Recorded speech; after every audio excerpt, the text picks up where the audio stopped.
Welcome to the Sober Boozers Club podcast, a place where we can talk openly and honestly about addiction, sobriety, and strangely enough, beer. I'm Ben, I'm an alcoholic, and for the last 2 years I've been sampling some of the finest alcohol-free beers the world has to offer. Each week, I'll be joined by a different guest to discuss their own lived experiences on all things related to the world of low and no alcohol beverages. So pour yourself a tipple, relax, and let me welcome you to the Sober Boozers Club. In today's episode, I finally complete the Mash Gang trilogy by talking to Trent from Mash Gang Australia, and at the start of this interview we're actually discussing Beach Goon, which is their latest beer. He's actually mocking me for not having a can of my own, so that's lovely, isn't it? We're going to talk about the history behind Mash Gang Australia, how Trent got involved in brewing for Mash Gang, and about the whole alcohol-free scene in Australia as a whole. It's a really nice episode. It's the first time we've actually ever met, so I really hope you enjoy. Oh, look at that. Oh, it's glorious. This came out way better than I expected.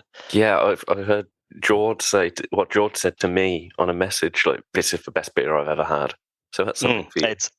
It's definitely stoked with the response. And we haven't had a lot of people review it on Untappd, I think 11 or 12, but it's on like 4.16, which is a good start. But I've entered it into the Australian Independent Brewing Awards, which is in July. So yeah, hopefully we get a medal or something. That'd be pretty cool, a bit of recognition. But I'm pretty proud of this one. So it's good. It's good. For context, we're talking about Beach Goon, and I'm joined, as you may have gathered, by Trent from Mash Gang Australia. I'm not sure what could have given that away.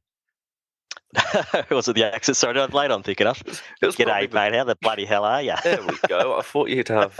What other stereotypes can we apply here?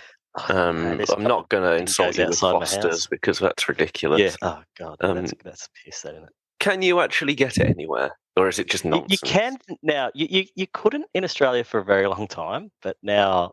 I saw it like Craft Cartel, who's a big online liquor retailer, advertising. You can buy some tinnies of Foster's, but nobody drinks it here. It's funny. Yeah, I think they did in the 70s, and then it started getting made over there. I mean, I lived in the UK from 2013 to 2019, so I saw it everywhere. And then, of course, anywhere I worked, everyone gave me shit about drinking Foster's. But we don't drink it here.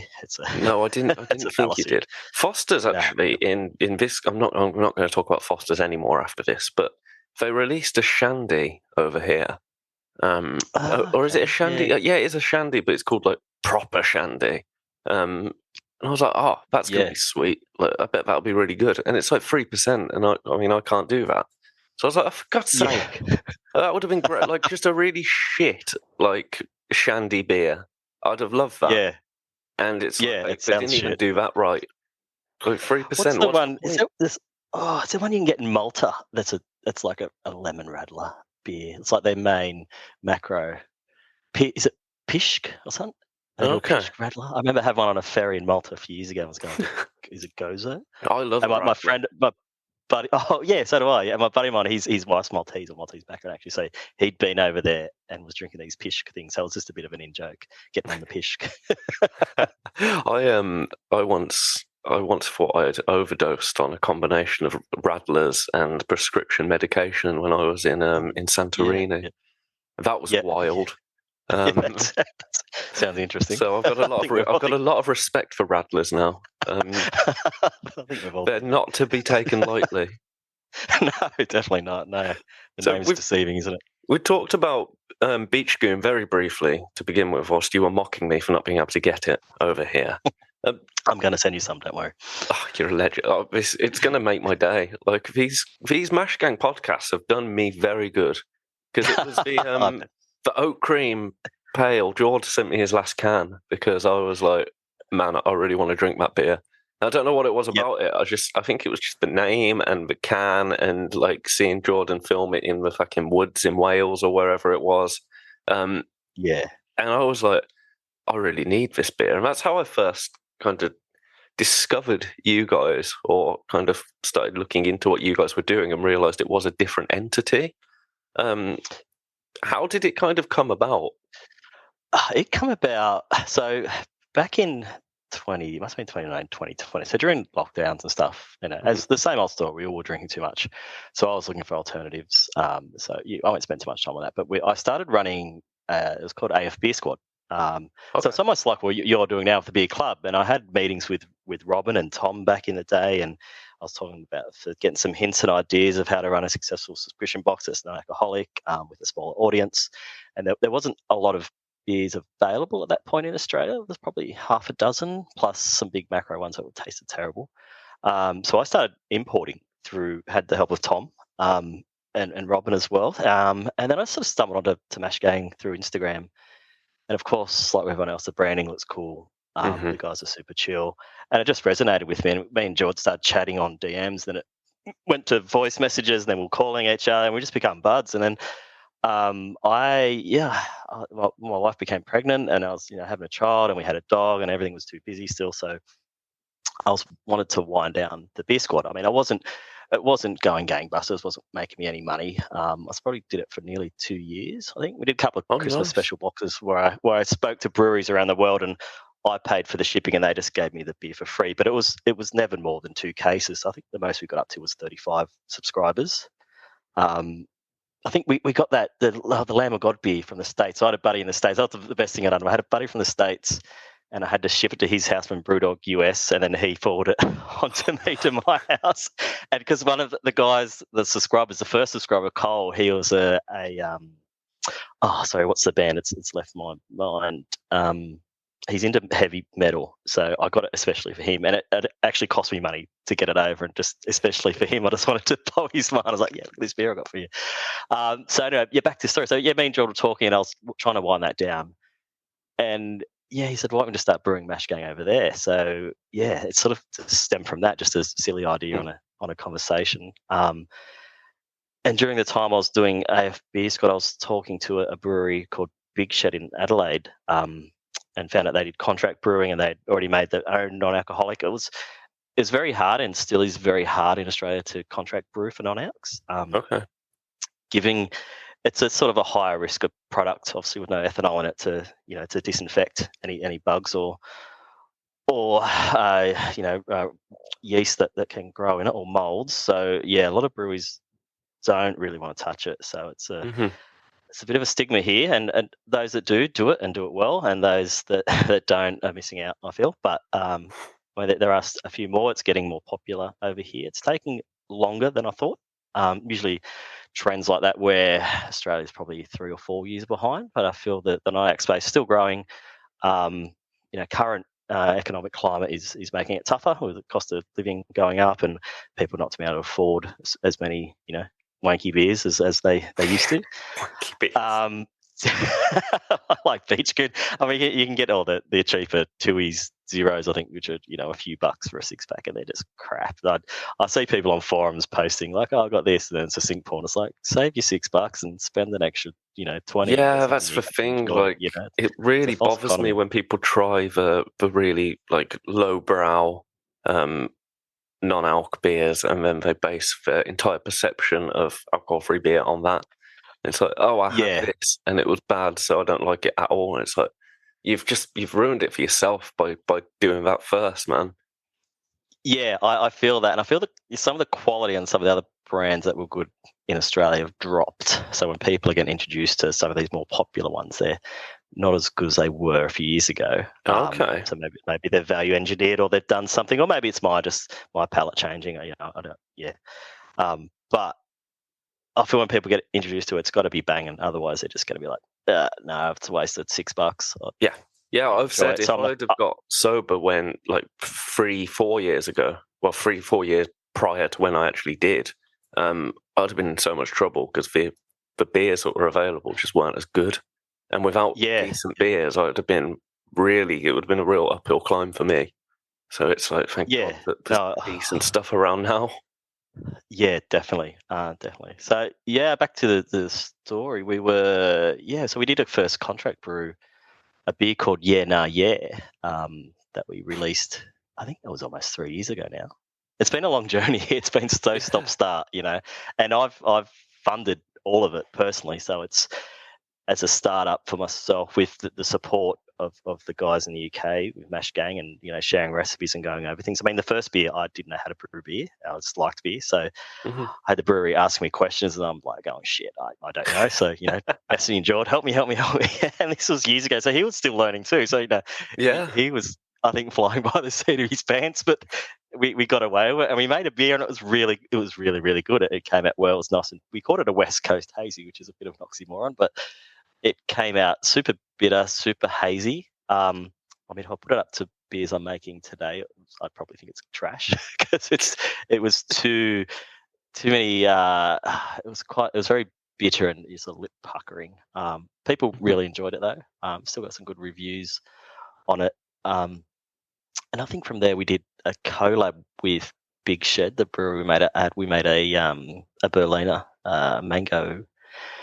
Oh, what was it? It was a mango and passion fruit called Hellraiser. So I had the Hellraiser or Hellvase, the Hellraiser logo on it, and we had our artist, the guy we were using I think he's in Indonesia.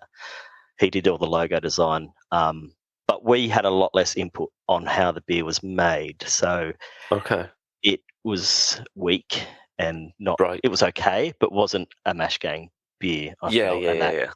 Do you know what I mean? It didn't have our input, didn't have our touch on it. So, yeah, if anything, that beer probably nearly broke me.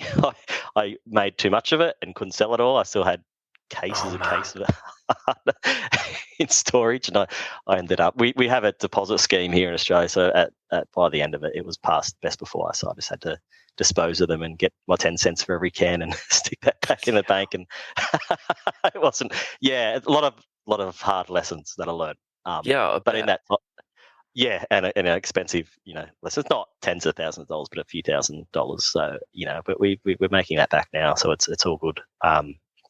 Live and learn with business and brewing, and especially when it's such a new thing, because it's one thing going into like making beer and brewing for the first time, or like starting that sort of venture. But then when you add in and let's make it alcohol free, and let's do it in Australia, which is, from what you've said, 4 years behind maybe UK markets. That's a real fucking uphill slope to climb. Oh yeah, it was tough, and I think the minimum brew length was 2,000 liters. So you're talking about 2 pallets of beer with no one knowing the brand. Where I know in the UK, I think they started.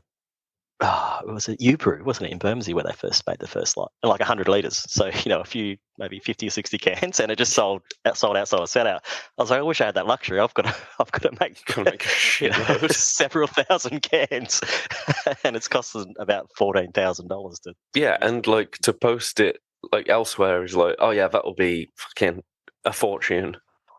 Oh, that's the problem in Australia too. Yeah, it's such a big country, and our logistics over here suck, and it's very expensive to get beer around the country. So you don't realise how big Australia is until it. Well, for me, it's.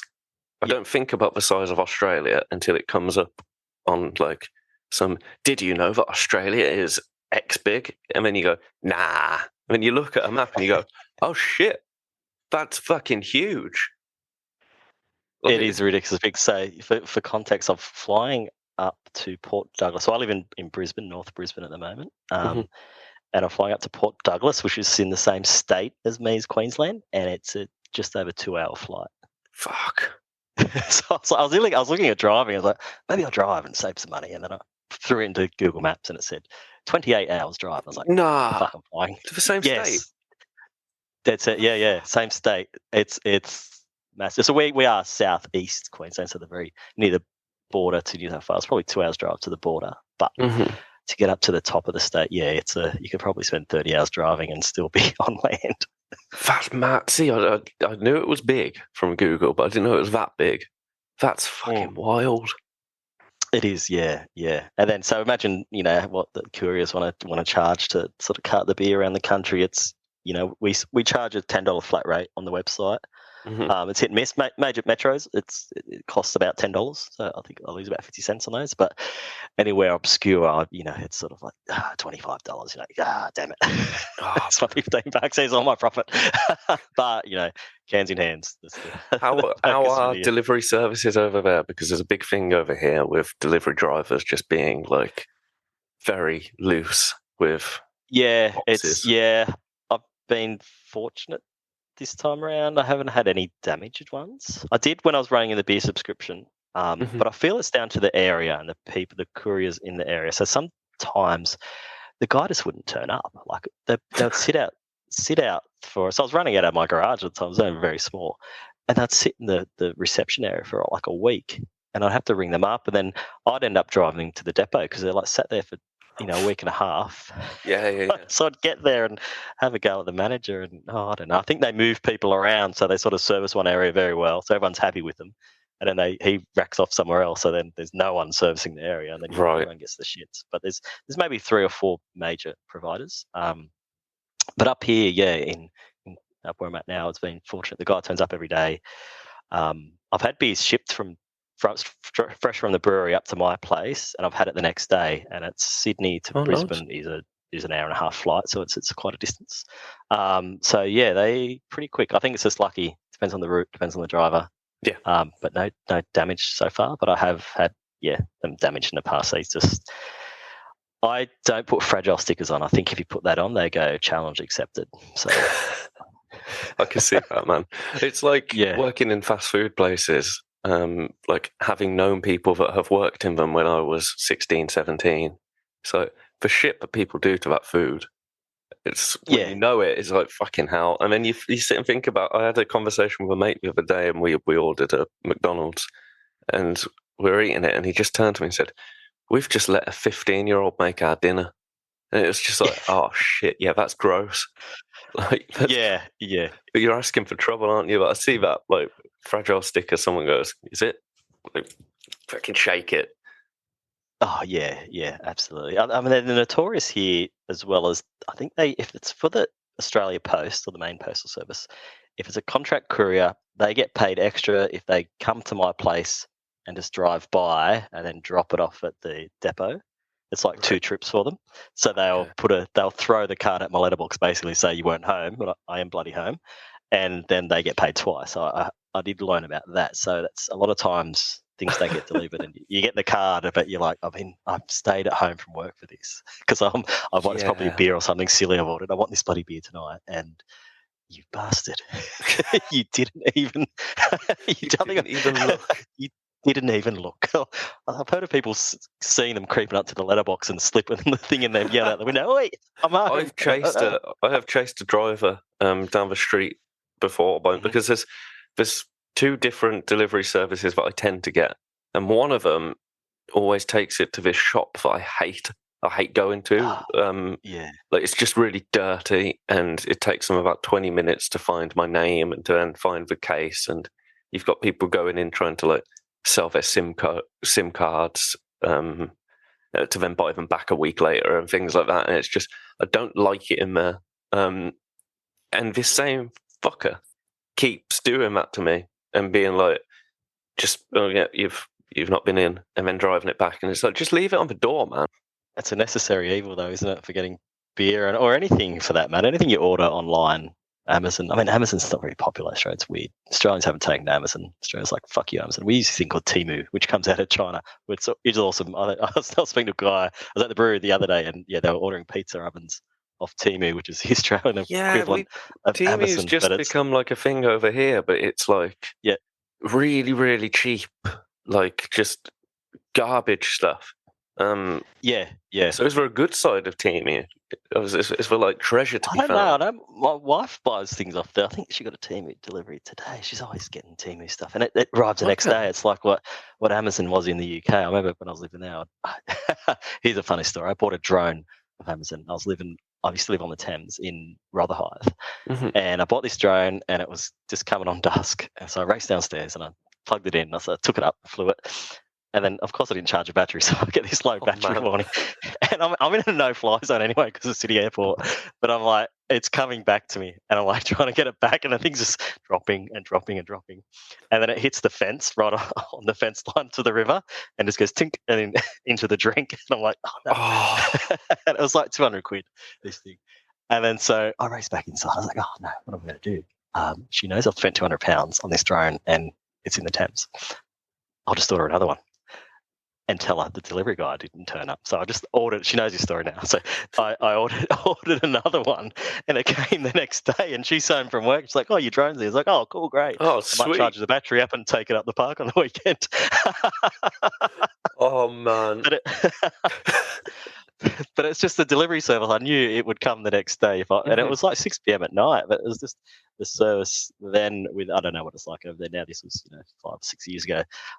Was amazing. But yeah, Australia, we definitely don't get that level of service. It's surprising. I think I did order a book and it came the next day, and I was like, huh? What? Why is that here? I was expecting a week. Like, it's kind of some place. It's like same day now. Like if I ordered something now, I could probably get it for 8, and it's like sweet. But then I do have a massive fucking Amazon warehouse like 3 minutes away from my house. So it's quite, cool. It's quite useful. Yeah. Well, it's useful if they've got the shit that you want. It's good for like weed killer and things like that, which is great. I'm pissed off with weeds at the moment. Like I did my back in spraying, not even pulling weeds out of the garden, just bending to spray them. And my back is in agony, and it's like, what the fuck has happened, man? Like when did this happen to me? What's going on? I can't do anything physical without being just like in pain for a week. It's fucking scary. Oh, you guys are in summer now, though. Is that why the weeds are? Yeah. Well, we're supposed to be, but the weather's been fucking awful. So summer's normally on a Thursday there, isn't it? Yeah, usually Thursday through to. If you're lucky, you get to Saturday afternoon. I mean, you get that little teaser, don't you? And then the cold just comes. You get like a week of heat. But and the worst thing is, and I don't know if this is global warming or what, but the worst thing is now you get the heat for a week, and it's like this is too much, man. Like up to like 40 degrees, and it's like what the fuck, man? I can't do this. I'm not meant to. It's terrible over there, and well, it's not designed for that there. I mean, I remember back in the day, and if you get to 30 when I was living there, and my mates back home, we go, oh, it's only 30. That's not hot. It gets to 45. In where I'm from, where I grew up in Western Sydney, which is in a valley before the Blue Mountains, a place called Penrith. I call it the arsehole of Sydney. So it's the hottest place in summer. I think one day 3 or 4 years ago, it was the hottest place on earth at 47 degrees. But in winter, it gets below zero. So it's the arsehole of Sydney. So I've been called out in my earlier 20s, go out with the boys just in a T-shirt and jeans, because it gets to 20, 22 in the day in winter. So it's warm enough for a T-shirt, and you go out and that's my climate. 22. That's my climate. But you sort of walk out of the bar or the club at 2 a.m. and it's like -2. You're like, fuck, it's cold. And then there's no cabs around, so you got to walk an hour home like with a roadie, and it's like, oh, it's so cold. Or usually got flip flop or thongs, we call them, the flip flops on, and it's it's absolutely freezing. So it used to catch me out, but I mean, up in Queensland, it's lovely. It's getting colder here now. I think it's got down to 12 today, but it still gets to 22, 23, pretty consistent. So it's a very nice climate, but very hot in summer, I must say. Yeah, you're right though. We're not like in the UK. We're not built for it. It's not like there's no one's got an AC unit, like unless you're doing very well for yourself. So it's just you're just sat in it, and there's like it's just English heat. You've kind of got a big fucking layer of cloud, and then you've just got heat. It's not like a nice crisp sunshine, drink a load of Radlers, take a load of diazepam, see if you survive the night kind of vibe. It's, no, everything's double brick and double glaze, so it just holds the fucking heat in, doesn't it? It's we need to be ready for the winters that we had in the 70s where the snow came up to your windowsill, and it's like, man, like I'm lucky I say lucky, unlucky because of work, but to see a light frost in the winter now, it's fine. Just chill. Okay. Yeah. It's funny. Here, us Aussies, we sit and laugh at you English when it gets hot over there. Yeah, that's not hot. That's not hot. But unless you experience it, it is hot. I also just like to complain, Yeah. Oh, yeah. No, you are British, so that makes sense. Yeah. Bloody hell. So we've had Foster's and we've had complaining. I think we're even on the stereotype front. I agree with that. Yeah, settle on a true say. So beer-wise, so you've just done Beach Goon, and was the oat cream before that, and what was It the was other one? Regulate, That's and the one. Gang was a I think biscotti I've pastry got stout. Regulate in my fridge. I'm sure I do. That's the oat cream, the Regulate. Oh no, okay. So I drank that, and then what was the other one with One Have you Drop? got Gang? Is it like a green can, a dark green I think it is a green can with can. like a guy on a bike? That's really nice beer. So that was a collab we did with One Drop. So I'm not sure if people in the UK where One Drop's very well known for their sours and ice cream milkshake beers and anything stupid to put in a beer. They're the best at it in Australia. Okay. Their beers sell out like hotcakes. Awesome guys, awesome team, but really push the limits for what you can get. Probably like a Vault City equivalent, I would say. Okay. Yeah. So that level and that nice, or 450 North from the US. So they're on that. You can say them in their conversation, and nobody would bat an eyelid in Australia. Nice. They're that good.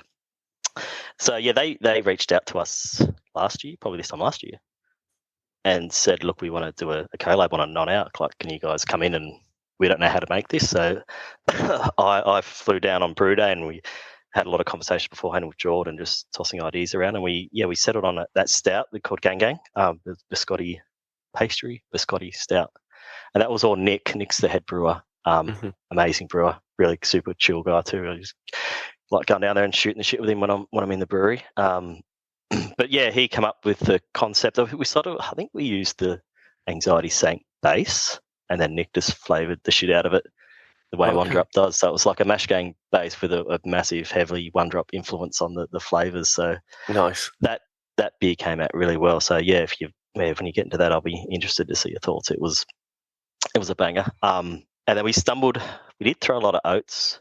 Oh no, we soaked the darker grains overnight just to stop any astringency. That was the idea behind it. And then Nick said, "Do you ever soak the oats overnight, like make an oat milk?" And we're like, "No." And then John's like, "No, but that sounds like a great idea." So we went, "Let's do that on the next one." So that's where the idea was born. Yeah. So Nick, I normally just fly down in the morning, like get up and get the red eye and shoot down, and spend the day. Or sometimes I'll spend the night. So I've got a buddy of mine, my best mate, he lives in Bondi, so I'll go and stay. It's like half an hour drive from the brewery. So I usually go hang out with him for dinner afterwards. But yeah, so Nick the night before soaked the oats, and then we drained that and moved that to the kettle. And it was just like a tub of oat milk in this kettle. And it was like, it smells a bit sour, and I was like, okay, this is going to be interesting. And then we what else did we throw? We threw everything at that beer. We had the dehydrated oat milk as well. You can buy it in like a big bag, so we tipped some of that in. I like doing the collab beers because there's no cost spared on it, so I can throw all the sexy ingredients at it. But when we're making the mash gang ones, I still throw a lot of expensive ingredients at it, but I'm being a bit more conservative because it's my money. Yeah, that's the thing. When you're looking at what it's costing, it's a lot easier to go, "Oh, do we need it? Can we get by without it?" Like in the early days, it's I can imagine. It's because it's not cheap to contract brew as well. So our beers are a few dollars more per can. Most other ones that are available for retail, but they're way better. So I think it's justifiable. But anyway, so we've got the oats, and that was that Regulate beer. And what else we used Superdelic on that in the Whirlpool. Lotus Salvo, which is like an oil that comes in like a tin. So have you ever done any home brewing with a concentrate? It was like that sort of thing. We had to throw it in hot water, then tip it into the Whirlpool as well. And then I only turn up for brew day, so all the conditioning and any dry hopping Nick's doing on his own later on. So I'm not sure what else he threw in that thing, but it came out amazing. It was okay. Yeah. I'm going to drink that tonight because it's been sat in my. I've said this, and it sounds like it sounds like I'm not appreciative. But I say like the one issue with doing what I kind of do with the whole, I'm going to drink this beer and talk about it, this beer and talk about it, this beer and talk about it, is that you get so many beers, and when you get down to like 5 left, you go, "Oh fuck, I need to order another like 40 different beers," and then you just don't get to drink the ones that you want to drink because something will come up, or like someone will do you a real solid and be like, can I send you this beer? And then you think, well, I need to talk about this one now, like early doors. And then podcast episode comes out, beer club stuff, and it's like, fuck. There's beers that I want to drink just for me, man. But when I've only got one of them, I can't drink it and not film it. And it's like, somebody's got to do this job though, mate. It's ridiculous, and it's a tough ask. But sucks that it's you. Yeah. You get to drink beer for free. Yeah, I'll take that one for the team. Yeah, unfortunately, you've got to do it. I'm sorry. It is mad, for do it for king and country, mate. Come on. It is just it's what a queen would have wanted, I think. Yeah, before she went. He's laying their gun. It's my one regret that she didn't live to see just how far I would come in the alcohol-free beer world, because I think she'd have been so proud. 100%. I'm sure she is from up above. She's looking down, saying, "Ben." I don't think she is. Done, I think there's some other shit in her family she's worried about. She might be somewhere else. Yeah. Probably so. But I won't say anymore, because if in 5 years' time, if our country keeps going how it is, then that will be I could be executed for that comment. Probably. Well, you better be keep careful. going the way we're going. So I'm still part of the Commonwealth. The king. I'm nervous now. I'm thinking about it. Back to beer. I do find it mad for me, like you were saying earlier about doing the AF Beer Club and stuff, and I find it wild that I actually am not very educated on the matter at all. I've got no fucking idea how you'd make beer, because I'd make it if I did, because I've got a real main character complex. But like, I just love drinking it, and I got obsessed with talking to breweries and being like, you guys make good beer. Like, talk to me about beer. I want to learn about beer. I want to talk to me about alcohol-free beer. This is fucking fascinating. And it's just kind of gone from there. And I'm nowhere really. I'd love to not have to work and just talk about beer. It'll be fucking amazing.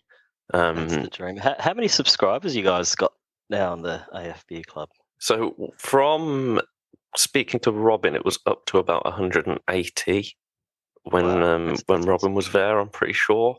I don't know what the exact number is now, but I know that there's been a weird transition where they've had to come off the original platform and on to like a new one, so they've had to resubscribe. Because I've got no idea what happened, but something weird happened. So I think it's it has taken a hit with that, but it's trying to build that back up now. That's always a challenge. I know when I've had subscription service before, it would come up every month like, shit, I didn't want this, but I'll take it. I'll cancel it, and then you forget, and then it turns up again. I do that all the time. And then if you've moved, I donate money to the gym as well. Got to keep them in business. You know? Yeah, that's exactly what I've been doing for 6 months. I did 6 months of going to the gym when I stopped drinking, and I was like, I feel great. And now I'm just like, shit, now I don't have time. That's what I tell myself. No, I don't have time to do this. But then I just sit and play PlayStation for most of my day, and then frantically try and catch up with all the other stuff that I've got to do later in the evening. And then I'm exhausted for my day job. Because that's the thing, is like you were saying earlier about juggling, day job with this, with having a family and having an actual life. Like, I complain about having to drink beer for free, although it's, kind of tongue in cheek and kind of woe is me. But for you, it must be fucking tough, man. It is hard, and it has been hard. I did nearly chuck it in with the Mash Gang stuff, probably just before the first collab with One Drop. So Nick, if you're listening, you saved Mash Gang Australia. I think I was talking to Jord about it, about just the time and the money, and it wasn't generating income, and it's just like, I just can't do this anymore. But he talked me around, and then as the universe does it, Nick from One Drop sent me a random DM on Instagram, said, "Hey, do you want to come and do a collab?" And I was like, "Fuck yeah, I love One Drop, so let's go do this." It was like one of my favourite hype breweries in Australia. It's like bucket list kind of shit. I was like, "Fuck yeah, of course I want to come down and make some beer at One Drop Brewing." And then it's just taken off since then, so it sort of kept me in the game. And back on the beer. Yeah, so we've got another one in the tank at the moment. Yes, that was my next question. I was down there a couple of weeks ago. So it's a West Coast Pilsner. Nice. It's called Parallels. So we've used Superdelic again in the whirlpool. What else can I tell you? We've used an Italian Pilsner malt, Carahel, which is a caramel malt, and a little tiny touch of Manuka smoked malt to give it a little bit of smoky honey. You naughty bitch. It'll make those dank West Coast cones pop like a mother. So I'm excited about this one. I think it's going to be awesome. It's just passed. I just got some photos and some info from Nick yesterday, so it's all in spec and looking good. And we're canning that on the 12th of June. But I'm away, so I've just got to go to my storage place. I probably get up here like the 14th or 15th. So I think I get back the day arrive at my house. Or not my house, sorry, at my storage place down the road. So yeah, I'm not going to taste it till like 3 weeks. I'm like, oh man. Yeah, that's like, I find it mad that you can like make something. I mean, you don't get to drink it until like way later. Like there's some beers that I drink before the people that made them drink. It's like, what? How's this? Like, it just doesn't make sense to me. It's like, don't you just drink it there? And obviously, there's a lot more that goes on than all of that business. Yeah, but, yeah, and within that same window too. So we've actually got some beer from the UK coming over. Oh, nice. From the lads over there. So I've got a good mix. I'm just going to spill the beans. I'll tell you what I've got coming. I did have this prepared earlier. So I've got Low Life, Cult, Chug, Stoop, Hog, Cinnabon, IPA, Out of Nowhere, Unlucky Charms. I think that's it. Yeah, so like 8. Nice. So 8. I went through 8 different beers. Yeah, so they arrive. It was meant to be here end of April. But the Suez Canal had pirates in it, so they went around Africa. Damn pirates! And now it's in. I'm fucking pirates! Tell me about it. And now I'm tracking it, and it's in. I think it left Busan, and it's on its way to Shanghai, and then it comes to Brisbane. I think it lands in Brisbane in like 5 or 6 days, but I'll be in Port Douglas, so. Again, I was just thinking of that would be so mash gang if all of the stock got stolen by pirates and it was like you and George had to go and deal with it to get it back. We would. There's a whole story there. Dressed in pirate outfits, pirate IPA or something. The stolen beer. I mean, we've actually been to. So I'm in. So my wife's actually. So I'm in the UK May next year for my sister-in-law's wedding in Yorkshire. So I've already told George that I'm there in 12 months. Let's fucking get together and make a proper collab beer. We share recipes and stupid ideas on chat together and sort of look over each other's recipes and designs and have a bit of a guess what we think the ABV is going to land. That's a nerdy thing we do by the gram. But I think that will attenuate to 20% and you're going to end up with 0.38. So we do nerd out on that. So, but yeah, I think we're planning on getting together and doing something properly together instead of just shoot the shit as we do. Yeah, it's funny when we get on a meeting or a chat, we normally just talk absolute bollocks for an hour. Then we go, oh right, there's business stuff we need to. Yeah, I bet that is one of the problems with kind of talking to like dealing with them in that kind of sense where you want to just talk about getting shit done sometimes, and then you're like, actually, I just want to catch up with you. Like, how you doing? Yeah, it ends up a catch up because we've been like, and he's been flat out, and so was James. We've been in the States and back and forth. And I think I messaged him the other day. I sort of can't remember what I needed something. Oh, I think he's sending something over for this beer. He's sending some stuff over for this beer that I can't source in Australia. So that's getting DHL'd over. And I'm like, are you home? And he's like, yeah, I'm home. I'm like, that's great. Like, just don't listen to me. Enjoy your time at home, man. Yeah, stay there. Stay there. You've been away for a while. Your fucking computer off. Yeah. No, spend some time with the fam and stuff. So they've been very busy, but it's all paying off. It's really starting to become a global entity, and the dream is that it's all one big umbrella, and we all work full time and just send the beers from Australia to the US to the UK, and just do a triangle of love of beers that we're making. It'd be amazing. I'm going to pitch. That's the dream. I'm going to pitch to launch Mash Gang south of Birmingham, and I'm going to front yeah. MGSB. I could sell Birmingham tap water. That would be to the rest of the UK. That would be it. once the rest of our water systems are polluted, like they're getting, and Yep. like Are infected by they? shit.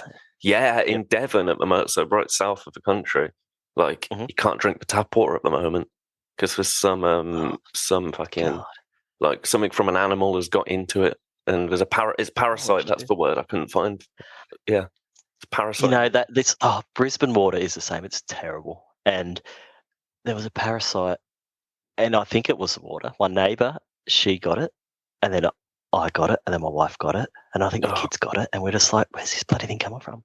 I can't remember the name of the parasite, but it was, and my neighbour got really ill with it. She was having body shakes, and she couldn't heal, and I think she ended up going to like a naturopath, and she was on all sorts of stuff, but it made it better. It actually made it better than what the modern science could do for her. It was take some iodine, I think it was. It was something to do with the pituitary gland, and she was stopped eating pork because of the DNA in the meats close to humans. It was very holistic, but it worked for her, and it was like yeah. now when we speak, she's like, I feel so much. It was like a year that she felt terrible, and it was this parasite in the fucking water. And I was down in Sydney the other week, and I had a glass of water. I was like, oh, this is nice. It's nice. Speaking of water, I'm going to segue into liquid death because that shit's in Australia now, and it's fucking expensive, but it's fucking delicious. Yeah, it's so good. It's so nice. It's $8 a can here. You can only get it at 7-Eleven in Australia, and it's $8 a can, so it's like £4.50. And I just say to the guy, I'll get fuel, and I like the sparkling and the lime, so I buy 2 cans. It's like $16, and the guy's looking at it, and they're too expensive, wanky water too, mate. And there's a brand. There's 2 in Australia that's tried to mimic them. One's called Thirst Trap, Okay. and it tastes crap. I bought it from. So we have like a big supermarket chain here called Woolworths, which is not related to the Woolworths in the UK. Right. But I bought it, and I was sitting on Bondi Beach. Oh, this would be lovely. I've got coffee and a lovely big jug of sparkling. I love sparkling water. I do. It's one of my second favorite things to drink other than beer. And it was crap. And I'm like, there's liquid death when I need it.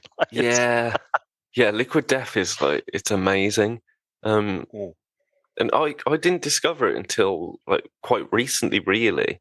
And I've noticed it's a brewer's drink of choice. Like whenever I've gone into breweries, it's just cans of liquid death everywhere. It's like, okay. Oh, okay. It seems it's to the be water. like, It's the water. It's the water quality. I think as a brewer, you appreciate the water. It'll make you beer. Like it's. Yeah, that is one thing that I do notice in terms of a palate, and this isn't me just bullshitting. Like you can taste when water has been, I don't know what you buy it from, like storage containers or something, or it's been put through a process to make it really clean. With London water, I think you have to do something to it because London water's dirty. Yeah, it's very hard, London water, isn't it? And you can taste when a beer has been made with London water because of that, because it tastes like really, really clean. That's the only way I can describe it. I know what I mean, but I don't know what the words are. I think I know. I think I know what you mean. I think it's quite heavy. The London water. I haven't looked at it for ages. Brisbane water. Funnily, it tastes crap, but it's quite high in it's sulfate, I think, which is good for hops. So it's good for hazy beers. Brisbane water, where Sydney's water's more chloride heavy, which gives you a better mouthfeel. I'm just learning water profiling, so don't quote me on this stuff. It's part of being a brewer journey. But yeah, so at One Drop, they've got an RO, so reverse osmosis. That strips all the minerals out of it. So you've got a clean slate to start with, and then you can profile the beer based on the style. So it's, but in saying that, non-alcs are a different ball game again. You have to do some different witchcraft to get the mouthfeel as you would opposed to a standard beer. And when I speak to brewers as I'm getting around the place, that when we do make a non-alc, they're like, it's like everything I've learned to how to make beer and just flipped it upside down, and that's how you make it. And it's like, you can't. I always say to people, you're not making a beer, you're designing a beer, because it's missing certain elements that a beer would have. So you have to come up with ways to get them back in. And that's the hard part. And I think, and if Jordan will agree with this, but when I do speak to him, I sort of say that we didn't learn to brew beer, we learned to brew non-alcoholic beer. So there's a big difference in that. So when you're a brewer and you're trying to explain to them like a proper professional brewer how to make an oak beer. They just disagree with everything, and you're like, no, but I know this works because I've tested it, I've tried it, Yeah. and it's different. It's a different process. So it's a funny one that people, and that's why I think some of the best non-alc brands are made by people that are not traditional brewers. Yeah. And that's solely my opinion, but I think this is trial and error to try to fill those gaps that are missing. Because when you've had none of the kind of, when you've got no like pre-existing ideas of how a beer should be done, I suppose you go into it with and just go, right, no, I'm going to do it like this. Yeah, it's probably more being naive that you'll just do it this way. But if you already knew that you shouldn't do it that way, you wouldn't attempt it that way. Where we just go, well, I don't know any different, I'll try that way. I get that. So, I get that. But I think the breweries that have, or the brewers that have been making full alc and then release like a really good alcohol-free beer, when you speak to them, they'll be like, yeah, I've been like pissing around with this for 2 years and finally got it right. And it's like, okay. So it's like, it takes a long time, I suppose, to figure that sort of shit out. Yeah, it does. I agree with that. And it's, I mean, a thing that I find in Australia, there's quite a few non-alc brands, not a lot, but probably 15, 20. I don't know. I don't think it's anything like the UK or the US. But they just make the one beer, or some of them have got 3 and 4 out now. And it's like, come on, like, just make some more. Like, you've done it once. People like we're crowdfunding to make a new recipe, and it's like, I just made another recipe. I didn't need money to do that. Like, that would I've really now been involved. Me off.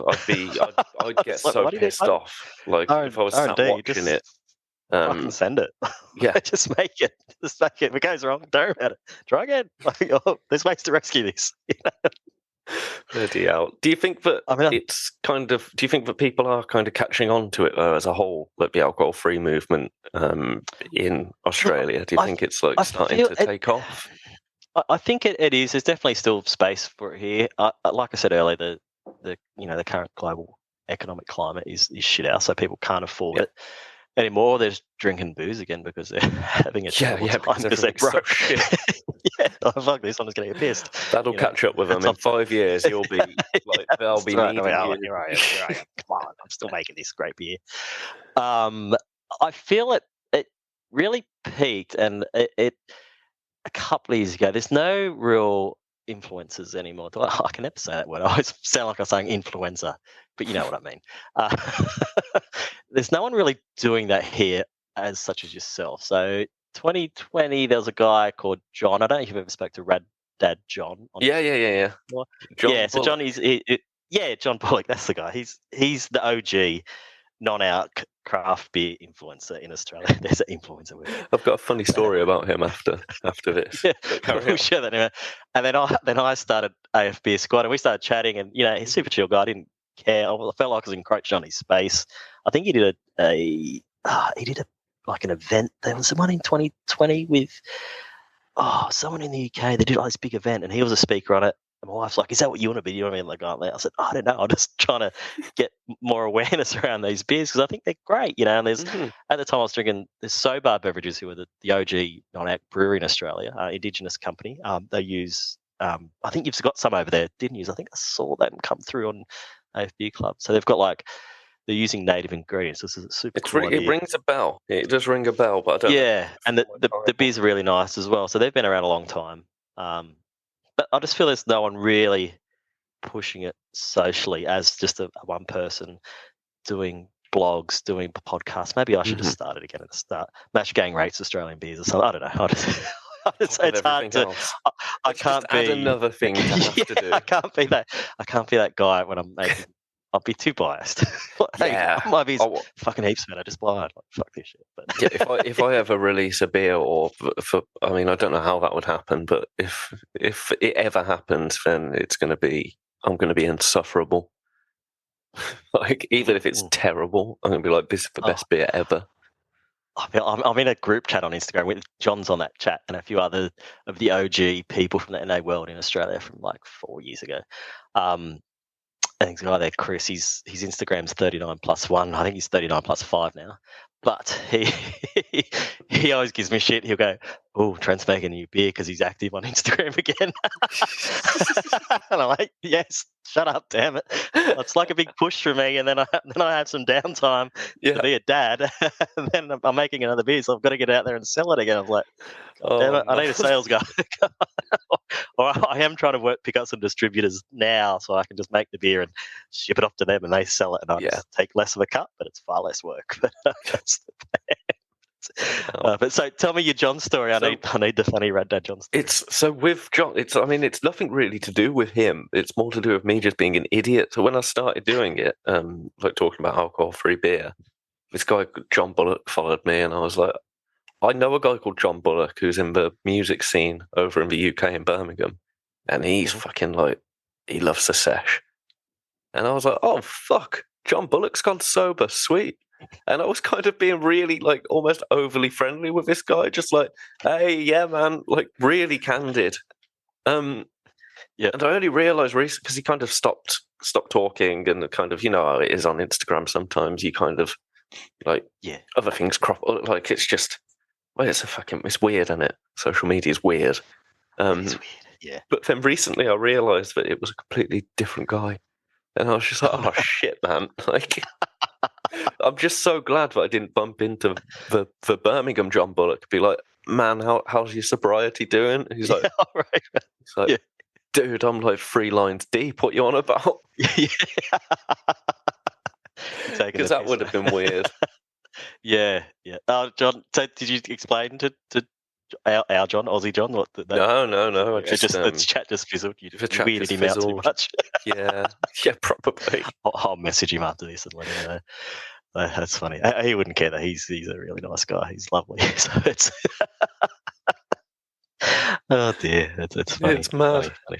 It's mad, but it is like you say. Like I think it is important to have people that are like making the alcohol-free beer, and then a community that evolves around that, and it blossoms. Or I've noticed that it's starting to in the UK over the last 2 years. Like since I started, there's so many people now that will want to talk about it. And, like new accounts will pop up, and it's like, okay, this is a real growing movement for sober people and for full-time drinkers. Because that's the thing in it. Like alcohol-free beer is not just for sober people. Like it's for drivers, it's for et cetera, et cetera. And I think that's one of the things I liked about Mash Gang. From early on, it was never the message of being sober or regretting what you did the night before. It was just, hey, these beers are just cool and nice, and they just happen to have no alcohol in it. So, and they're fun, and they what you want when you. I do still drink, but I just buy hype beers now. Like if I home brew, so I've got little keg system home, and I'll make like 3 and 4% session beers. But if something stupid and big comes out, I'm buying it. For sure, man. And my wife's like, I thought you bought all this homebrew kit, so you have to buy all that stuff. And I'm like, but I still need to buy it. This is cool. Yeah, this is nice. It's a hobby. Yeah. And I've had a very challenging and difficult relationship with alcohol over how old am I now? I'm 43 this year, so 20 odd years. Had a lot of made a lot of stupid decisions and done a lot of stupid things like we all have. And I've quit a few times in months, and my wife's like, but it's your hobby. Like you enjoy. You're not getting smashed anymore. You just like drinking them because you like the fun and the community. So she excuses me and enables me to drink alcohol still. But seriously, with moderation, you could write a fucking book. Oh, no, you know how much people would pay for that? No, I haven't. You should. This is another thing. You should become you know what? Become a moderation coach. You have like sobriety coaches. I learned to moderate my drinking, and so can you. 5 years time, you get those people bottoming out, and it's you disappear to fucking Peru or something, never to be seen again. Step 1, work full time. Step 2, work full time on second job. Step 3, have child. Step 4, 8 p.m. I'm fucking tired. I've had 3 beers. I'm going to sleep. That's your moderation plan, dude. I couldn't get shit faced because I fall asleep. 3 beers, I'm chilling, relaxed. Trent's going to sleep. So I need to burn myself out, and then I can drink. Yeah, that's the trick. Burn yourself out, dude. I recommend it. Oh man! I mean, and move to Australia because moderation lives. Move to Australia because cocaine is crap here and it's super expensive. Oh It is. man! It's been years since I've had it, but it's like $350 for a gram. Ah! Yes, it's cut to the crap. It's terrible. Oh, what a terrible place! I think I had it at a stag maybe 2 years ago, Mm-hmm. and it was just rubbish. And I'm like, shit. Like, I didn't buy a whole bag, but I think the boys chipped in. You have to do a whip around to get a bag because it's fucking expensive. He's got $100. So yeah, okay, here you go. Yeah, that's mad. This is crap. Can I just have a short tequila instead? So that's that's a good way to give up a cocaine habit if you had it. Move to Australia. Yeah, is it? Oh yeah, this is we're going to go down a whole tangent, so I'm not even going to go there. I'm not even going to go. Is it? And it's I've never delved. No. I've done. I used to do pills when I was in my 20s. I mean, I was married young. I'm on my second marriage now. Oh, I married my the same. Yeah, I did exactly the same thing. Well, not on my second marriage, but was married young. On the first, fell apart. When we split up, I sort of. Well, I think I was doing pills anyway, so I'd go out Friday night. I can't blame the girl for leaving me. Actually, I was going out Friday night and I'd come home Sunday. So. Probably not the best thing to do when you're a married man, but I was only 24, so yeah, far too young. So I've been married 2016, 8 years now in this one. So I think I'm only just starting to mature. Thank you. I'm slowly, becoming a proper man at 43. It's funny how it happens. I feel like there's a kind of there's a breed of males, I think, that kind of, and we all end up falling in the same kind of bracket of like, you only start to figure your shit out in your like mid-30s, and you go, oh shit, okay, well, that makes sense. Why didn't no one tell me any of this earlier? And I certainly spent like most of my 20s being like, oh fuck. That was just my constant feeling was fuck. And again, I was the same. I got married way too young. And then when that relationship ended, that's when it was like, all right, I'm just going to get fucked up all the time now. Yeah. That was the start of it for me. And then, but I'm better for it now because she's a bit, no, I'm joking. She's not. She's really not. Do you know what? The most liberating thing to be able to say is like, she left and is now with someone else with a child and married and all of that. And it happened very quickly. So we'll say no more on that. But genuinely, the most liberating feeling is I'm just so bloody happy for them all. Because it was like, well, clearly that was a good thing, man. And that's wicked. Definitely. But that's good. Being able to have like ex-wife jokes up in the arse is brilliant. This is great. Ex-wife.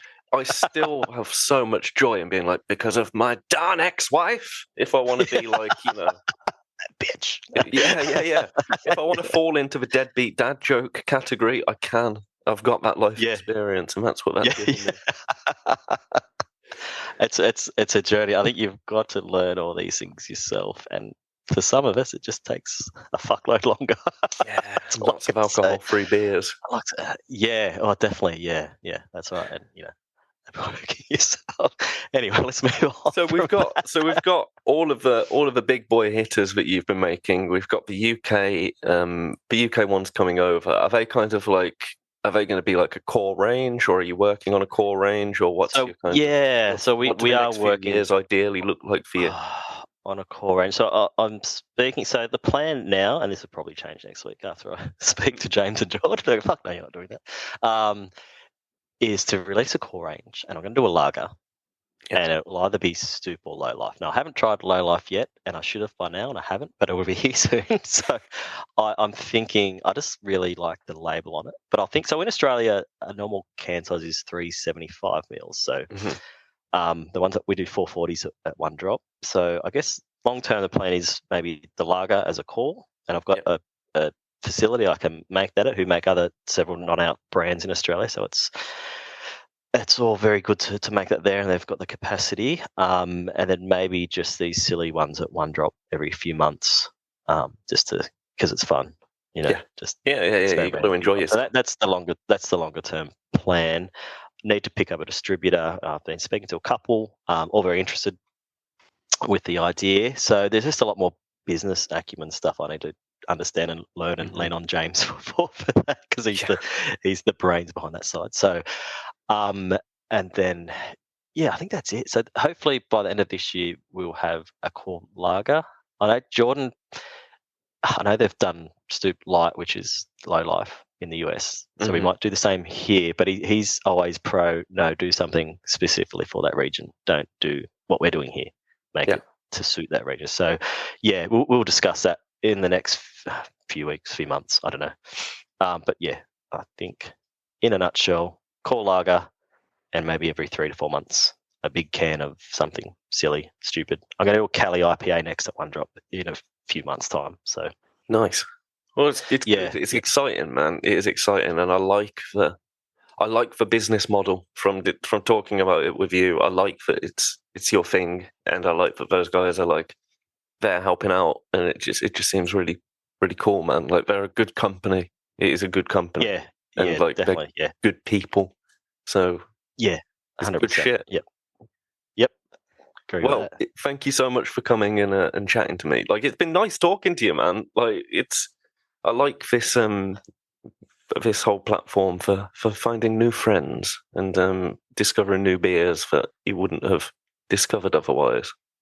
Yeah, no, I agree. That's probably the best part of social media. You can connect with like-minded people and make new friends, and you don't ever have to meet them in person, but you can have lots of banter in DMs like we do. So well, at some point when there's a big Mash Gang event, because I've never even met any of those guys in person. Oh, really? No, well, that's what you would. So I was supposed. I'm going to get in trouble here. Well, I'm not. But so there was supposed to be an event in sometime in January last year. That George messaged me and was like, "Do you want to come and like do something here?" And I literally, this is how like fucking clueless not clueless, but I ran downstairs after and spoke to my girlfriend and was like, "Fuck, they've asked me to do this. Like, it's fucking what? What the fuck? Like, this is mad." Yep. And then that event didn't end up happening. Oh no! So that was like when we would have met. Fell apart. And then there was a time where Alex was like, "Oh, do you want to come and do some shit with us?" And I was like, "Yeah, fuck yeah."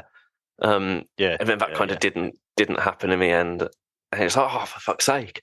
So one day it will happen. I mean, I only met them all in person at Boxcar Brewery when we made the Dark Mile there. Yes.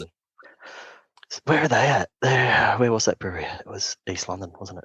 But I'd met it, but it just felt like we were just mates forever. Like it's just. No, it was canned in 2023, I think, wasn't it? Yeah, I was over for Christmas. Yeah. So, okay. Oh I know that because I know the Christmas photo, the classic Mash Gang Christmas card photo. Yes, Mashmas. My laptop battery's got 20 minutes left, so. Oh, that's okay. I could talk for more hours, but I think I'm not sure people don't listen to us ramble for over an hour on your podcast. The first time I ever met Jordan was the second time. Score 20 years ago. The 17th Zoom conversation I had with Jordan was centered around. We can consult a diary, next year. I'm over next year, so I think we try and organise something. And I'm just going to get in on it as like an honorary member. I'm still trying to do that. So when you crack that, just me making beers for them. I'll sabotage other breweries for them and just be like, "This beer's really shit." And that'll be good. But yes, I'm sure our paths will cross at some point. But sure until then, I'll probably talk to you like at some point over the next 24 hours on Instagram. Yeah, definitely. 100%. Thank you, brother. Take care. No worries. Thanks for the invite. Cheers. Thank you for listening to this week's episode of the Sober Boozers Club podcast. My name is Ben Gibbs. You can find me on all the socials at Sober Boozers Club. To see what Trent's doing over in Australia, head to mashgang.com.au. Although if you're from the UK, then that's probably pointless because you'll just get jealous.